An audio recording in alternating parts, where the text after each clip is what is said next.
Hey everybody, it's Bindi Mark and I am here with a 22-month lock update. As I was approaching 2 years, I was actually a little, I don't want to say anxious. Anxious I think is a little too deep, but I was kind of like on edge about, am I gonna approach this 2-year mark and do the same thing I did last time? For those of you guys who follow me, you know that my first lock journey ended right at the 2-month mark, and I kind of had started developing those feelings of like, ooh, I don't know if locks are for me around the 20, 21, 22 month mark. And so as I was getting here, I was like, am I gonna feel that way again? Am I gonna get the itch for a new hairstyle and change and switch up again? But I'm really glad to report that it feels like home, you know, like I feel really settled into this set of locks. I don't have the desire nor the interest or even the curiosity to like try out a different style. I feel really content with how this journey has been going this far, and I'm thankful that it was a relief for me that I'm able to settle into this journey, and kind of I feel confident that I'm going to be able to ride it out and kind of see what my hair is going to look like over the next coming months and years. And that's really new for me. Like, this will be a new chapter of locks that I've never really got to experience before, because I ended my first journey right around this time. Some people have asked me, what's it like to have relaxed hair and locks? And I will be honest, having locks is probably one of the most simplistic hairstyles that you can get. It's gonna give your hair an opportunity to thrive and grow and pretty much do both of those things while being largely undisturbed, because there's not much maintenance that you need to put into your locks for them to like flourish. Relaxer is like the total opposite end of that. It's very involved. It's a process that like you do to your hair, and you have to continuously do to your hair to kind of maintain, you know, the look. And so both of them together has been not necessarily a challenge, but it's been different. I think that it's still less work than if I would have like loose natural hair, but not quite as low maintenance as if I just had straight locks and nothing else. I feel like I'm most in touch with how the work is different and how the maintenance and the approach is different when it comes time to wash it. I think for me, like the first time around with locks, my wash routine was really simple. I just used Dr. Bronner's, wash my hair, rinse it, and then I would finish off with coconut oil. That approach hasn't really worked for me really well this time around. I find that even light oils, I consider coconut oil to be a light oil. Even something light like that weighs down my relaxed hair, and instead of having kind of like the volume where the relaxers kind of separate and give you nice volume, the coconut oil would coat them and cause them to clump together, which looked really strange when I have like really kind of thicker locks and then like stringy relaxed hair that was even more stringy looking because they were all kind of glued together with the coconut oil. So I ended up having to abandon that routine, and I did end up using conditioner. And I know that conditioner is kind of like a hot topic in the lock community. I myself historically have been kind of against the use of conditioner, but this time around I've reconsidered it. But I reconsider it with a caveat, because what I will say is that I think that conditioner use can be good or bad. If you can trust yourself to be thorough in your rinsing, then I think it's an okay thing to use, as long as the conditioner you're using is quite thin and watery in consistency. I would suspect that if you used a thicker conditioner, or even if you used a watery conditioner that you didn't completely rinse out, you would eventually run into some problems. And even I myself, despite my best efforts, have gotten out of the shower sometimes and, you know, looked in the mirror and found like, you know, a little spot of conditioner here, a spot of conditioner there, and I'm always quick to rinse it out and make sure it's gone. But I do know that if any of that stuff goes missed or unchecked, it could in the long run cost me. It could cause some buildup and cause issues that otherwise wouldn't be there had I not used conditioner. I think I had mentioned probably several months ago, I think I was talking about an itchy scalp even in like the 3 and 4 month mark of this lock journey, and I thought it was due to the jojoba oil that I was using at the time on my scalp, and I still do think that that was actually irritating my skin. But even once I stopped using jojoba oil, I still was dealing with an itchy scalp, and I just couldn't quite put my finger on it. I had tried different shampoos and I found one that I liked, and it smelled really great. It seemed to be a really good cleaner. It didn't strip my hair too badly. But I just always would have an itchy scalp. Like I couldn't go 7 days without washing my hair. Sometimes even 2 and 3 days after I washed my hair, my scalp would be itchy. Over time, and really over time, I mean like a year and a half, I realized I wasn't actually getting all the shampoo out.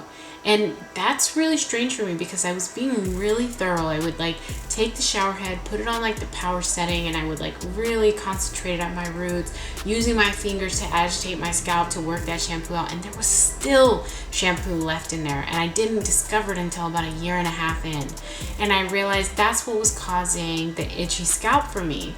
There was just residual shampoo that was left behind. So I ended up switching shampoos.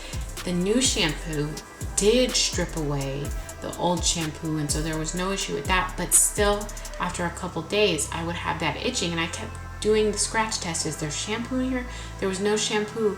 So I don't know if I developed some sort of allergy or something, but I just started having really sensitive scalp, and I ended up switching to Free and Clear. No, this isn't an ad for them. No, this is not a promotion. This was actually suggested to me by one of my clients who has a notoriously sensitive scalp. And she said that her dermatologist had recommended it to her to kind of help with the inflammation, and it had done wonders. So I was like, well, let me just go ahead and try it. And it worked like a charm. I had no more itchy scalp. After I started using it, I was able to go back to my original wash routine. I have been someone who has historically been able to wash my hair every 4 to 6 weeks with no problem, not with any itching, no odor or anything like that. Easy 4 to 6 weeks, always been enough. And I've been able to go back to that routine since having used Free and Clear. So if you find yourself with an itchy scalp and you've troubleshooted and haven't figured it out, I would say give it a try. There's no fragrance in it, so you're not gonna come out smelling like coconuts and butterflies and cake batter and all that, but like, it does the job. It cleans really well. The other thing that's changed for me as far as maintaining my roots has been the interlocking and twisting age-old debate. I love interlocking. I think that it's great. I love it because it's something that you can stretch out for a long amount of time. You don't have to do it very often, and it's gonna give you a solid hold without the use of product. I found though that along the edge of my hairline here, I just have some baby hairs that do not want to obey interlocking. It doesn't matter how many times I wrap them around the lock and then do the interlocking, or it doesn't matter how I try to encourage those hairs to go into the lock. They just don't want to. And what was happening is I would just kind of have like a little short afro that was growing along the front, and the hair just didn't want to go in the lock. And I realized, I think I actually need to switch to twisting, because whenever I twist my roots, those hairs go right into the lock, no problem, and they pretty much will take the suggestion and start growing with the lock instead of away from it. And so I've made the decision to switch to twisting. It's working for me right now. I think this is what I'm going to do for the foreseeable future. It's much faster than interlocking. I don't use any products when doing my twist. If you guys have been with me for a while, you know that I have a video on how I do water only retwisting. I use the same exact technique, no product. You see that the hold is really nice, and it'll hang around for me for a good while. Obviously, by the time the 6 weeks is over and it's time for me to do it again, it's a little frizzy, but you can still visibly see that that I've twisted my roots, because my hairs are kind of following the suggestion and the encouragement to wind around the lock and to start that process. So I think that I'm going to stick with twisting. It's faster, it feels a little bit more gentle on my scalp, and it really does work much better for the short baby hairs along my hairline for me. So I think that that's what I'm going to do from here on out. Managing clients. I think that first off, I'm really thankful that God has blessed my business. I kind of just went out on a whim to start offering services for people with their hair, because as you guys know, I love hair. I love our people, and I love the hair that God has given us. And I really just wanted to be able to help people in a more direct way other than just my videos on YouTube.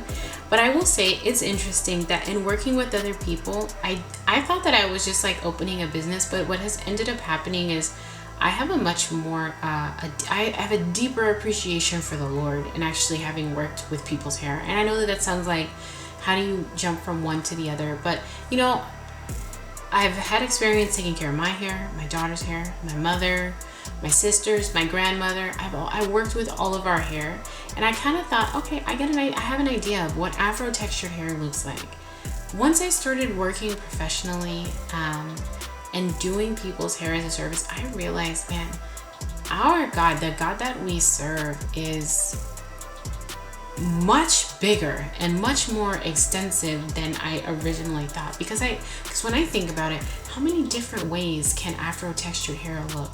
And I'm telling you, as someone who works professionally and even with a small number of clients, I have seen more distinct and unique patterns of Afro textured hair that I didn't even know was included in the Afro textured hair community. God has engineered our hair to be so unique that, one, as a group, as a people, we have a very unique hair type that I don't think is really seen in other people groups. But even within our group, all of our heads of hair are completely unique, completely distinct. And I was like, it's kind of asking, like, how many different ways can you design a nose? Because all of us have different noses, and I'm realizing all of us literally have different kinds of hair, like completely different kinds of hair. And I know that sounds strange, but I actually sometimes will pray when I'm like doing people's hair, because I'm like, it's awe-inspiring to see just how many different ways that God can express his creativity and his workmanship in a single group of hair. Like, with just Afro hair, he has innumerable different versions of the same kind of hair. It's really astounding to me just how